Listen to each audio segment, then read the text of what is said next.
जय मसीह की मेरे प्यारे भाइयों और बहनों, स्वागत है आप सबका डिवाइन वर्स में। आज हम बात करेंगे बाइबल में छुपे उन 5 रहस्यमयी बातों की जिन्हें हमें कभी किसी से साझा नहीं करना चाहिए। बाइबल हमें सिखाती है कि कुछ बातें ऐसी होती हैं जो केवल हमारे और परमेश्वर के बीच होती हैं और उन्हें उजागर करना हमारी आस्था के लिए नुकसानदेह हो सकता है। सोचिए, जब हम किसी के साथ अपने विश्वास के गहरे पहलुओं को बांटते हैं तो कभी कभी हमें समझ में आता है कि उन्हें इसका महत्व नहीं पता और इससे हमारे विश्वास को चोट पहुंच सकती है। ये 5 बातें न केवल हमारे और परमेश्वर के बीच के संबंध को गहरा बनाती हैं, बल्कि हमारे आत्मिक जीवन की गहराई को भी बढ़ाती हैं। तो आइए बिना किसी रुकावट के आखिर तक हमारे साथ बने रहिए। इस सफर में हम ये जानेंगे कि कैसे ये अनमोल बातें हमारे विश्वास के सफर को और भी मजबूत बना सकती हैं।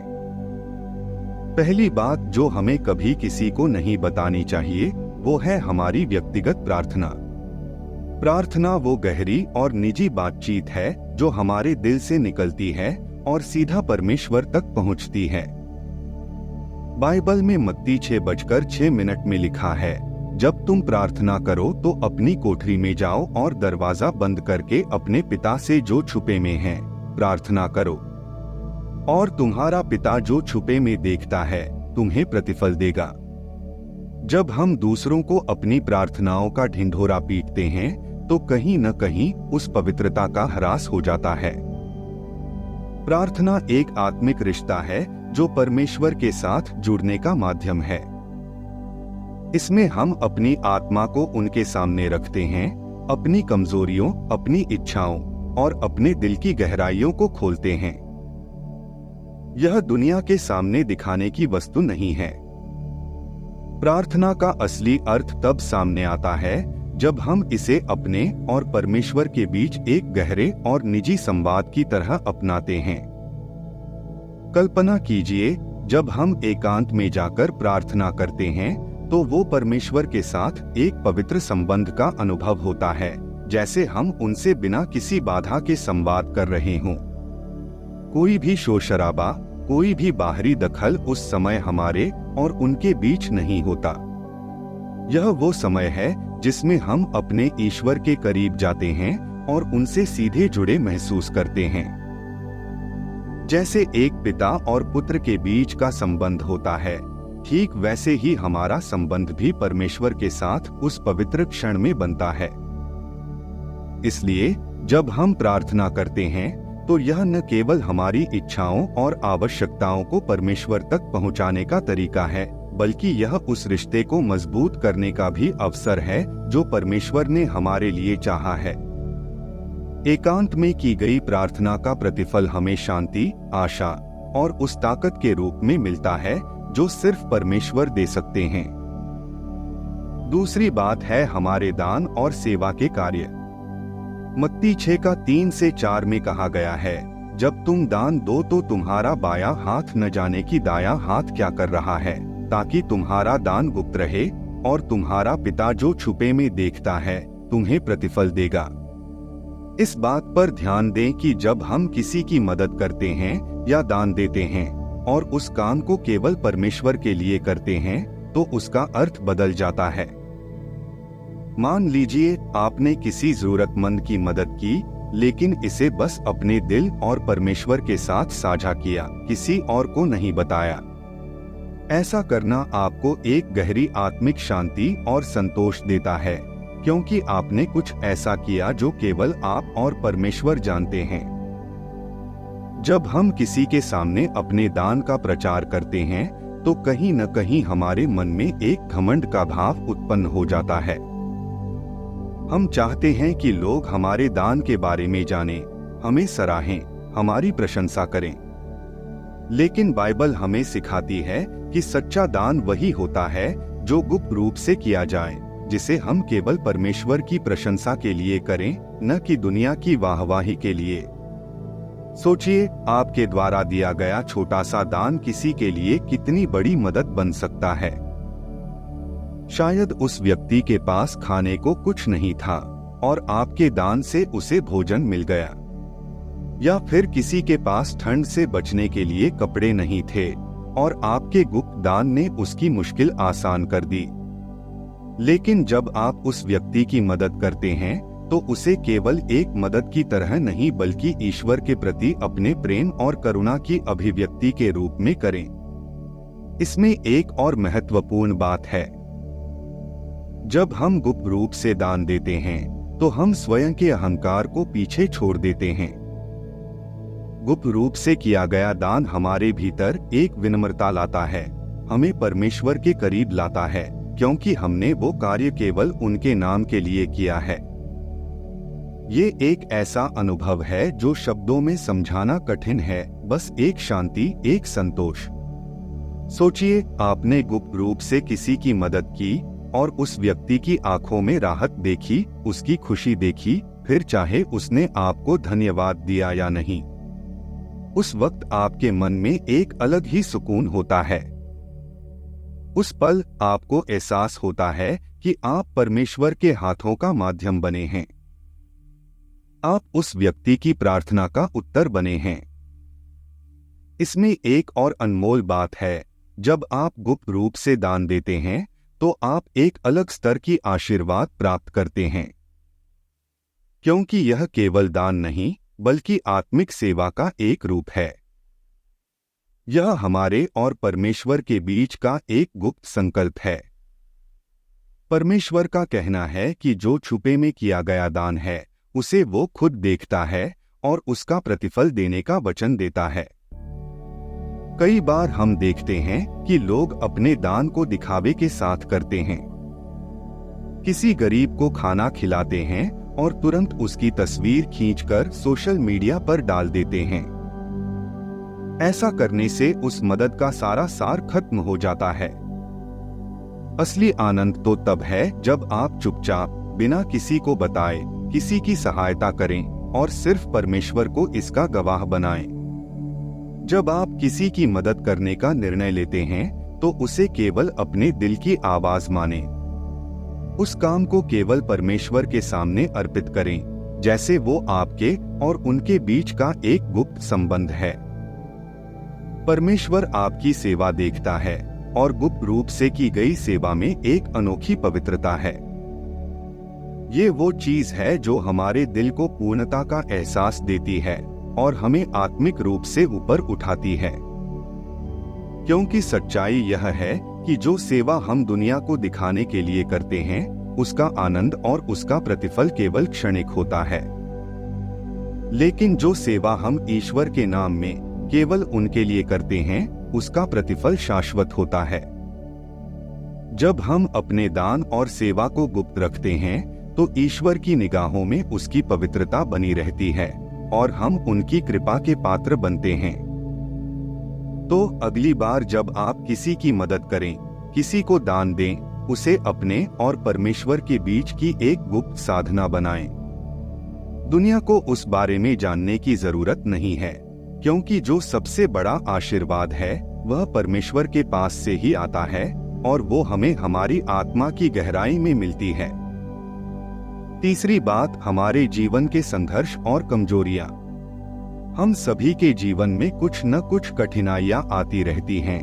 कुछ ऐसे संघर्ष होते हैं जिनसे हम रोज गुजरते हैं। शायद आपके जीवन में भी कोई ऐसा समय आया हो जब आपको लगा हो कि अब आप और नहीं सहन कर सकते, या फिर आपको अपने आसपास किसी से समर्थन की जरूरत महसूस हुई हो।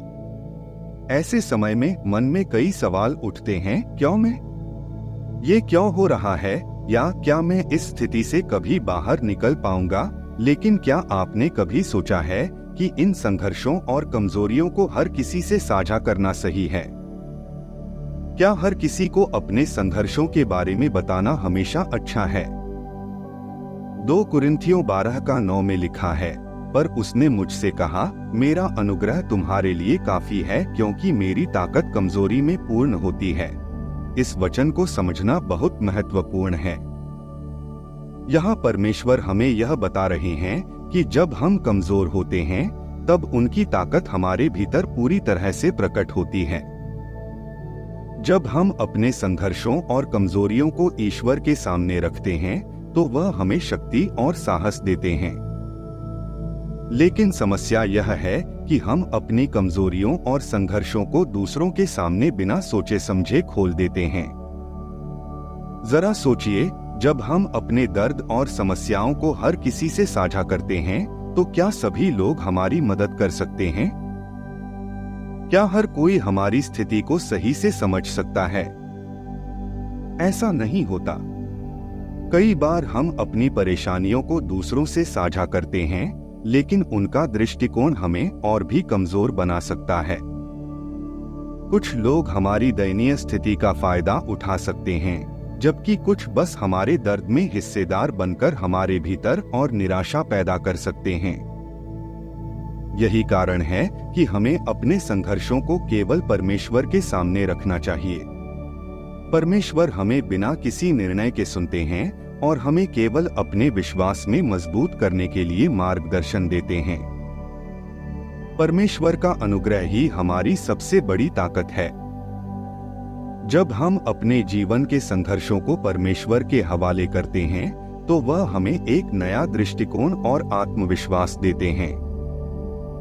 वह हमें यह याद दिलाते हैं कि वह हमारे साथ हैं और उनकी ताकत हमारे भीतर काम कर रही है, चाहे हमें इसे महसूस हो या न हो।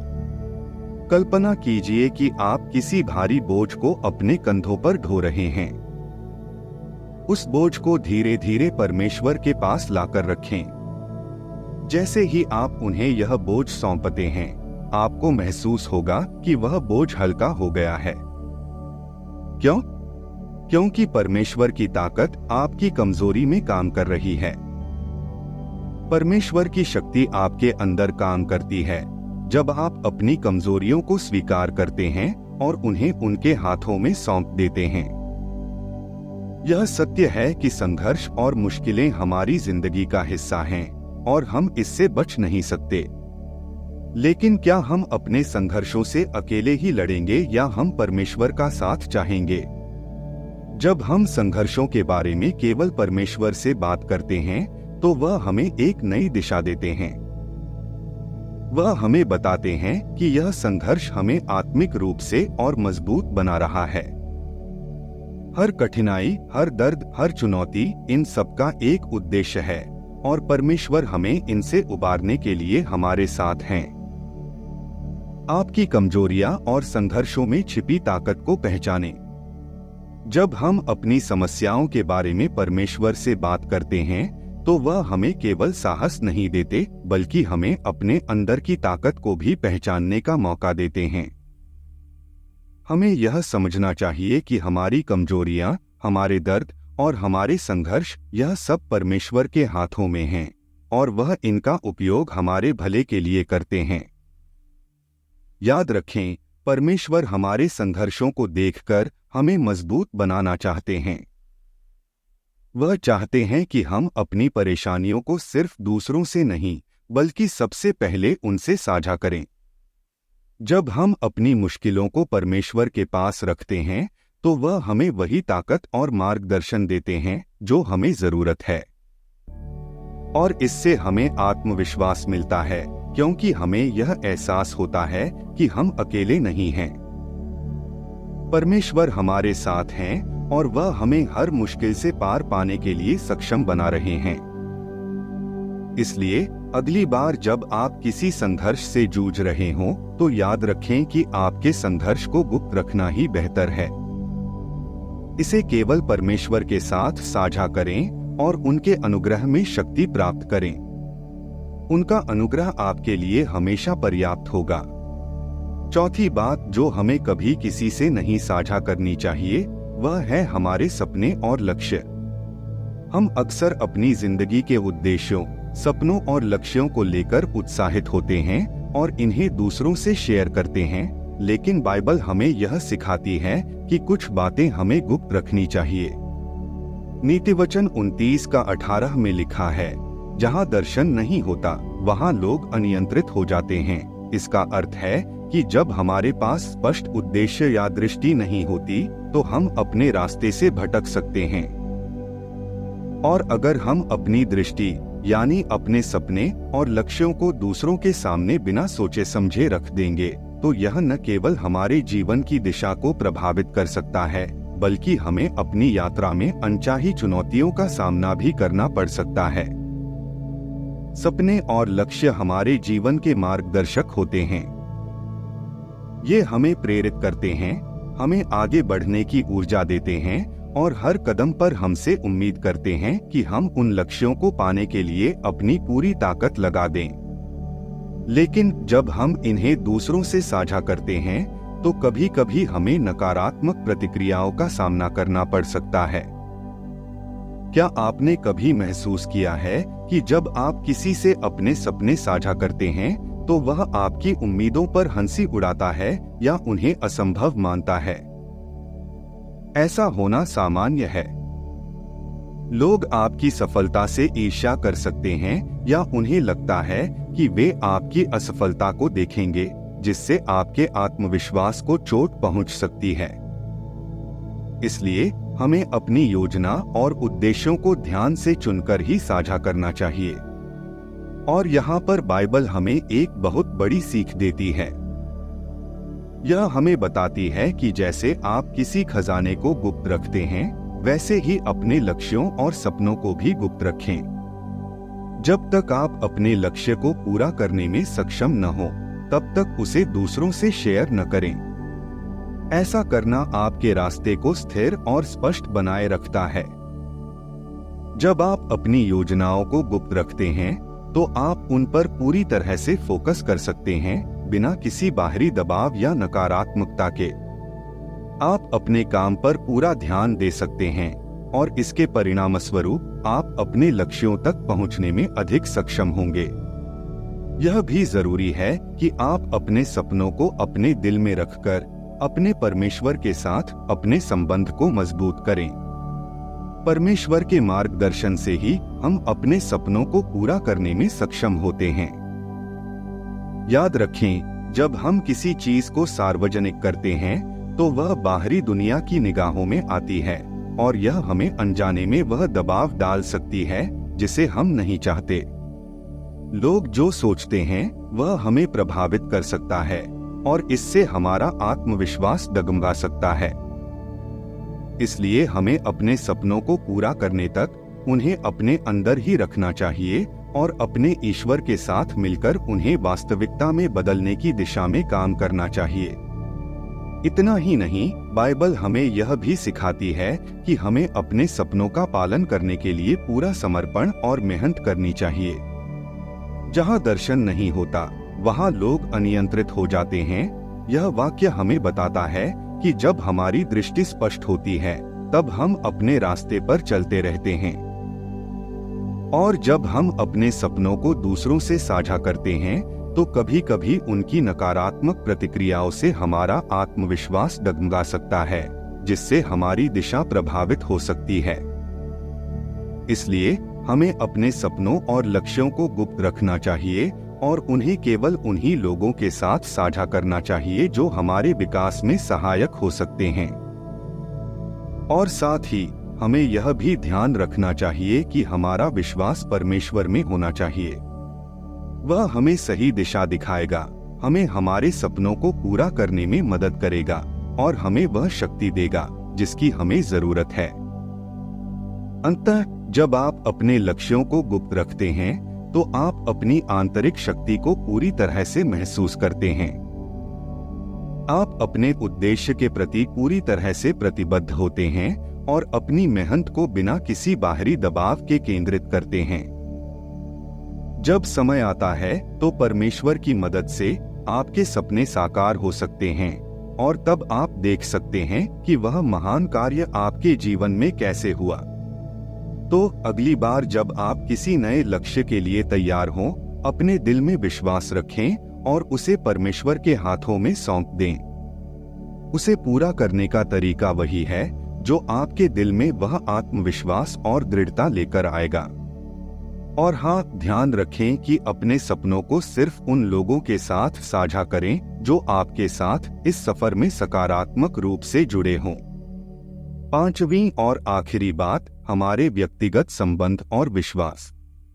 इस विषय पर सोचते हैं तो हम पाते हैं कि जीवन में कुछ रिश्ते और विश्वास इतने निजी होते हैं जो किसी भी बाहरी हस्तक्षेप से बेहद सुरक्षित और पवित्र रहने चाहिए। ऐसे रिश्ते न केवल हमारे जीवन को शांति देते हैं, बल्कि यह भी हमारे विश्वास को मजबूत करने में मदद करते हैं। बाइबल में नीतिवचन 11:13 में लिखा है, जो चुगलखोर है वह भेद प्रकट करता है, परंतु जो विश्वास योग्य है वह बात को छिपाए रखता है। क्या आप कभी अपने दिल की बातों को अपने सबसे करीबी मित्र या परिवार के सदस्य से भी छिपाते हैं? ऐसा क्यों करते हैं? क्योंकि कुछ बातें ऐसी होती हैं जिन्हें केवल हम और परमेश्वर के बीच रखना चाहिए। यही हमारे व्यक्तिगत विश्वासों और रिश्तों का मूल्य है। जब हम किसी के साथ व्यक्तिगत संबंध स्थापित करते हैं तो ये रिश्ते हमारे आत्मिक जीवन का एक अहम हिस्सा बन जाते हैं। ये वो बातें होती हैं जो सिर्फ हम और परमेश्वर समझते हैं और किसी तीसरी नजर से उन पर कोई असर नहीं होना चाहिए। इसमें एक महत्वपूर्ण बात यह है कि विश्वास का मतलब सिर्फ परमेश्वर से नहीं, बल्कि हमारे जीवन के उन करीबी लोगों से भी है जो हमें समझते हैं और हमारे विश्वासों का सम्मान करते हैं।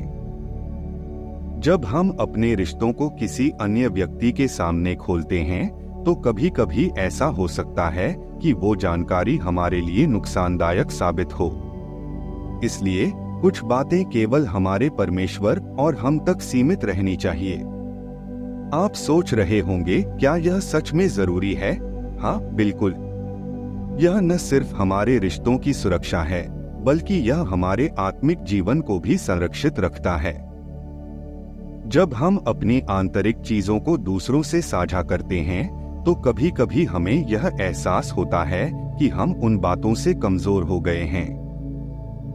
दूसरों का हस्तक्षेप हमारी शांति और संतुलन को प्रभावित कर सकता है। आपके रिश्ते और विश्वासों का यह अद्वितीय रूप है जो आपको परमेश्वर से और आपके जीवन के उद्देश्य से जोड़ता है। यह बहुत ही पवित्र और निजी होता है। परमेश्वर ने हमें उन चीजों को अपने पास रखने की स्वतंत्रता दी है जो हमारे दिल के सबसे गहरे हिस्से में छिपी रहती हैं। और जब हम इन चीजों को सिर्फ परमेश्वर के साथ साझा करते हैं तो यह हमें एक अनमोल शांति देती है। इसके अलावा नीतिवचन हमें यह भी सिखाता है कि यदि हम अपने निजी विश्वासों को दूसरों से छिपाए रखते हैं तो यह न केवल हमारे आत्मविश्वास को बढ़ाता है, बल्कि हमें दूसरों से मन और दिल से जुड़े रहने की स्वतंत्रता भी मिलती है। यह हमारी पहचान को और भी मजबूत करता है और हमें यह एहसास दिलाता है कि कुछ चीजें सिर्फ हमारे और परमेश्वर के बीच होती हैं। क्या आपने कभी महसूस किया है कि जब आप किसी के साथ एक गहरे व्यक्तिगत विश्वास को साझा करते हैं तो आप अंदर से हल्के हो जाते हैं? लेकिन क्या आपने यह भी महसूस किया है कि जब यह विश्वास दूसरों के बीच चर्चा का विषय बन जाता है तो वह हल्कापन कहीं न कहीं गायब हो जाता है? यही कारण है कि नीतिवचन में हमें यह सिखाया गया है कि जो विश्वास योग्य होते हैं वे अपनी बातें छिपाए रखते हैं, क्योंकि जब हम किसी बात को सार्वजनिक कर देते हैं तो वह हम पर एक अनचाहा दबाव डाल सकता है। अपने व्यक्तिगत विश्वासों और रिश्तों को संजोना, रखना और उन्हें निजी रखना सिर्फ एक भक्ति का कार्य नहीं, बल्कि एक सशक्त कदम है जो हमें आत्मिक रूप से सशक्त करता है। जब आप अपने रिश्तों और विश्वासों को परमेश्वर के साथ निजी रखते हैं तो यह आपको आत्मिक शांति देता है और इस शांति से आप दूसरों के साथ अपने संबंधों को और भी बेहतर तरीके से निभा पाते हैं। समझिए, परमेश्वर ने हमें जो व्यक्तिगत अनुभव दिए हैं वो सिर्फ हमारी आत्मा की गहराई से जुड़े हैं और उन्हें दुनिया से साझा करने का समय सही होना चाहिए। यही सच्चे विश्वास का प्रतीक है। जब आप अपने विश्वासों को परमेश्वर के साथ रखते हैं तो यह आपका संबंध और भी मजबूत होता है और आपका आत्मिक जीवन भी एक नई दिशा की ओर बढ़ता है। इसलिए चाहे कोई भी परिस्थिति हो, अपने व्यक्तिगत रिश्तों और विश्वासों को बेहद सम्मान और नजदीकी से रखें। उन्हें ऐसी स्थिति में न लाएं जहां वे दूसरों के लिए विश्लेषण या आलोचना का विषय बन जाएं। याद रखें, परमेश्वर के साथ आपका जो संबंध है वह सबसे निजी और पवित्र है। इसे उसी तरह रखें जैसे एक गहना जिसे कोई और नहीं देख सकता। प्रिय मित्रों, अब समय आ गया है कि हम उन गहरे और रहस्यमयी बातों को अपने जीवन में उतारें जो बाइबल ने हमें सिखाई हैं।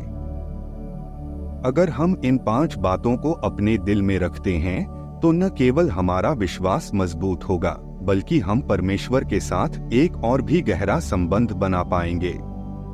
हम जिन रहस्यों की चर्चा कर रहे हैं वे हमारी आध्यात्मिक यात्रा के लिए बेहद महत्वपूर्ण हैं। जैसे जैसे हम इन पर अमल करेंगे, हम देखेंगे कि परमेश्वर कैसे हमारे जीवन में कार्य करता है और हमारे विश्वास को परिष्कृत करता है। आपके जीवन में बदलाव और आशीर्वाद के लिए यह समय है कि आप इन अद्भुत सत्य को अपने जीवन में लाएं। याद रखें, जब हम परमेश्वर के वचनों को समझकर और उन पर चलकर अपने जीवन को बदलते हैं तो न केवल हमारी आत्मा को शांति मिलती है, बल्कि हम दूसरों के लिए भी एक प्रेरणा बनते हैं। अब मैं आपसे एक छोटे से आग्रह करता हूं, अगर आपको यह वीडियो और उसमें दी गई बातें पसंद आईं, तो कृपया इसे लाइक करें और अपने मित्रों और परिवार के साथ शेयर करें।